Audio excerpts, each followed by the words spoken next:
آج 25ویں شب ہے، تیسری طاق رات، ممکنہ شب قدر ہے۔ دعا ہے کہ اللہ تبارک و تعالی ان ساعتوں میں دنیا میں جہاں جہاں مسلمان بستے ہیں سب کی بخشش و مغفرت فرما دے، اور کورونا کی اس وبا سے پوری دنیا کو خلاصی عطا فرما دے۔ ناظرین کرام، آج کا موضوع دل پر بہت بھاری ہے۔ میں سمجھ نہیں پا رہا کہ میں آغاز کہاں سے کروں، کیونکہ آج بات ہے یاد مدینہ منورہ کی، اور آج بات ہے فضائل مدینہ منورہ کی۔ لفظ مدینہ پاک ناظرین جب زبانوں اور سماعتوں میں آتا ہے تو آپ یقین مانیے ایسے لگتا ہے کہ کسی نے غلام کا دل اس کے وجود سے نکال کے باہر رکھ دیا ہو۔ ایک عجیب کیفیت ہو جاتی ہے کہ آج فراق کی وہ رلا دینے والی گھڑیاں ہیں جہاں پوری دنیا سرکار مدینہ صلی اللہ علیہ وآلہ وسلم کی طرف توجہ کیے ہوئے ناظرین، تمام مسلمان، کہ جہاں پوری دنیا میں سرکار مدینہ صلی اللہ علیہ وآلہ وسلم کا ایک ایک عاشق، ایک ایک غلام در آقا پر حاضری دینے کے لیے تڑپ رہا ہے۔ ہر غلام کی یہی خواہش ناظرین کہ پھر بلاوا ہو، پھر اذن حاضری ہو، اور میں سر جھکا کر دبے لچے قدموں کے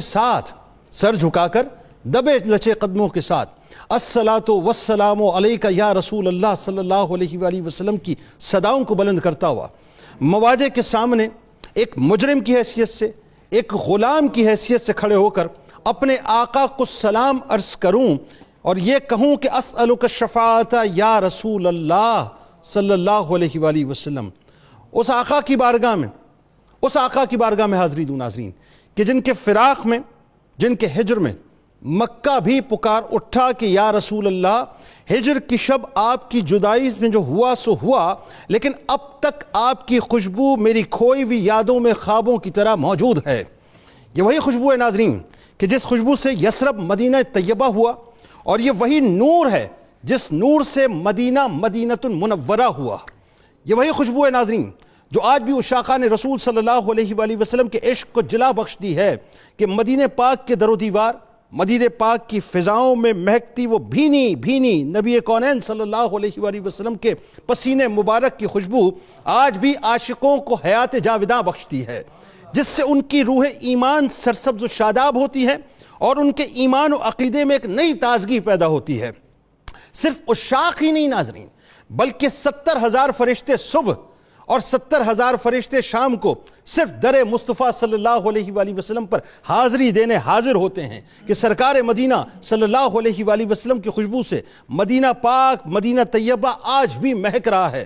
مشک اور کافور کیا ہیں، ان کی طرح تو وہاں کھجوروں میں بھی خوشبو موجود ہے ناظرین، کہ یعنی حضور نبی کریم صلی اللہ علیہ وآلہ وسلم کی خوشبو سے صرف فضا ہی نہیں مہک رہی، بلکہ مشک و عنبر کی طرح مدینہ طیبہ میں لگے باغات کی کھجوریں بھی آج بھی اسی طرح سے مہک رہی ہیں۔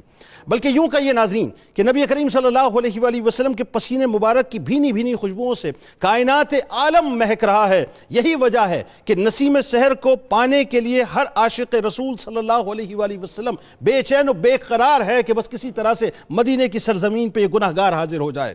کوئی سبیل ایسی بنے، کوئی ایسا معاملہ ہو کہ شہر شفاعت نگر کی طرف راستے کھلیں اور ہم سب گناہگار وہاں پر دوڑتے چلے جائیں۔ کہ کسی نے کیا خوب کہا تھا کہ اے نسیم کوئے جانا، جب مدینے سے تو آنا، بوئے زلف یار لانا، دل پریشاں ہے سنگھانا۔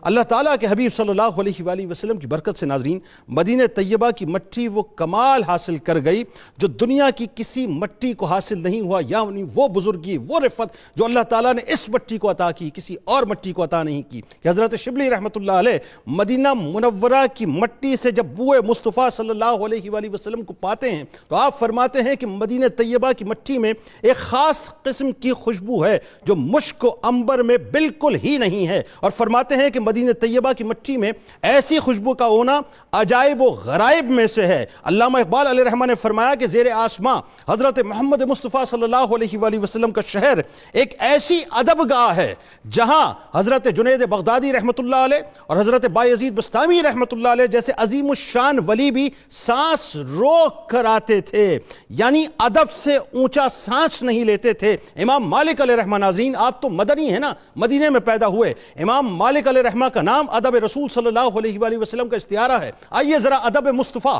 ادب مدینہ ذرا ان سے سمجھتے ہیں کیا ہے۔ امام مالک علیہ رحمہ نے زیادہ تر زندگی ناظرین آپ جانتے ہیں کہ مدینہ طیبہ میں گزاری، لیکن کبھی بھی آپ نے جوتے نہیں پہنے مدینہ کی سرزمین پہ، کہ ساری زندگی مدینہ کی سرزمین پر برہنہ پا ہی آپ چلا کرتے تھے۔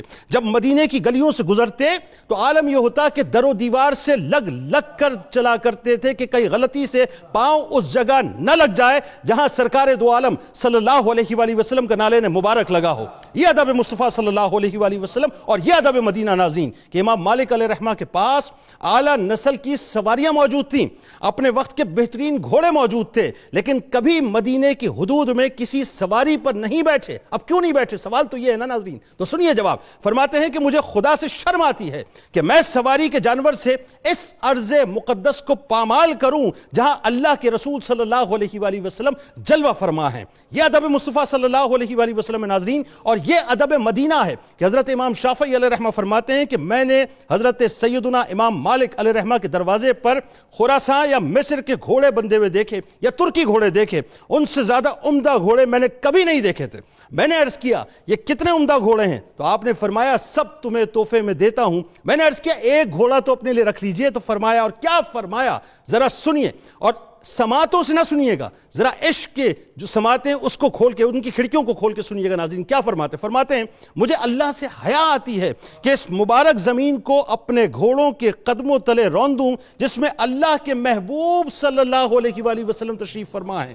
پوری زندگی ناظرین، پوری زندگی صرف 2 حج کیے، مزید حج یا نفلی عمرے نہیں کیے۔ کسی نے پوچھا کہ سارا جہاں جاتا ہے آپ کیوں نہیں جاتے؟ تو کیا فرمایا؟ بھئی عاشق کی باتیں بڑی نرالی ہوتی ہیں صاحب۔ انہوں نے فرمایا کہ فرض ادا کر چکا، اب معلوم نہیں کہاں موت آ جائے، میں چاہتا ہوں کہ موت آنے سے پہلے حضور کے شہر میں رہوں، کیونکہ میں موت کو باہر گوارا ہی نہیں کرتا۔ بہت کم کھاتے تھے ناظرین، بہت کم کھاتے تھے تاکہ حاجت نہ ہو۔ مدینہ پاک میں رہتے تھے لیکن رفع حاجت کے لیے مدینہ کی حدود سے باہر نکلتے تھے کہ ادب مدینہ ان کو اتنا ملوز خاطر تھا۔ بس آخری بات عرض کر رہا ہوں ناظرین کہ آج صورتحال یہ ہے کہ عاشق تڑپ رہے ہیں، 1 سال سے اوپر ہو چکا ہے۔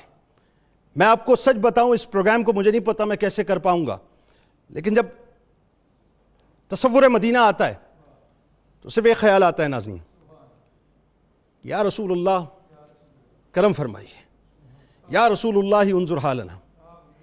ہم بے کس ہیں، ہم مجبور ہیں، ہم گناہ گار ہیں، ہم سیاہ کار ہیں، بدکار ہیں، گناہوں کا بوجھ ہمارے کاندھوں کے اوپر ہے۔ ہمیں معلوم ہے ہم نے آپ کی بارگاہ کا حق ادا نہیں کیا، ہم جانتے ہیں کہ ہمارے عقیدوں میں بہت خلل آ چکا ہے، ہم جانتے ہیں ہمارے ایمان بہت کمزور ہو گئے۔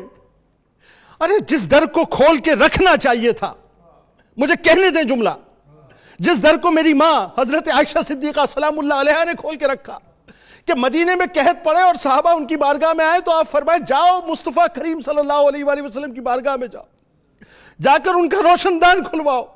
روشن دان کھلواؤ گے تو اللہ می برسائے گا، اور روشن دان کھلا تو اللہ نے می برسایا۔ ہم نے تو سرکار کے روزے کو بند کر دیا۔ یا رسول اللہ ہمیں معاف فرما دیجئے، ہمیں معاف فرما دیجئے۔ ناظرین کرام، یہ 1 سال سے اوپر ہو چکا ہے، کرونا کی وبا نہیں ٹلتی، اس لیے نہیں ٹلتی کہ ہمارے تیقن میں فرق آ چکا ہے، ایمان میں کمزوری آ چکی ہے۔ یا رسول اللہ ہمیں معاف فرما دیجئے۔ آج جہاں جہاں یہ پروگرام دیکھا جا رہا ہے، میں گزارش کروں گا، میرا ایمان ہے ایک بار پھر گنبد خضرا کی کھڑکیوں کو کھول دیجئے ایک بار پھر گنبد خضرا کی کھڑکیوں کو ہٹا دیجئے بیچ سے پردہ۔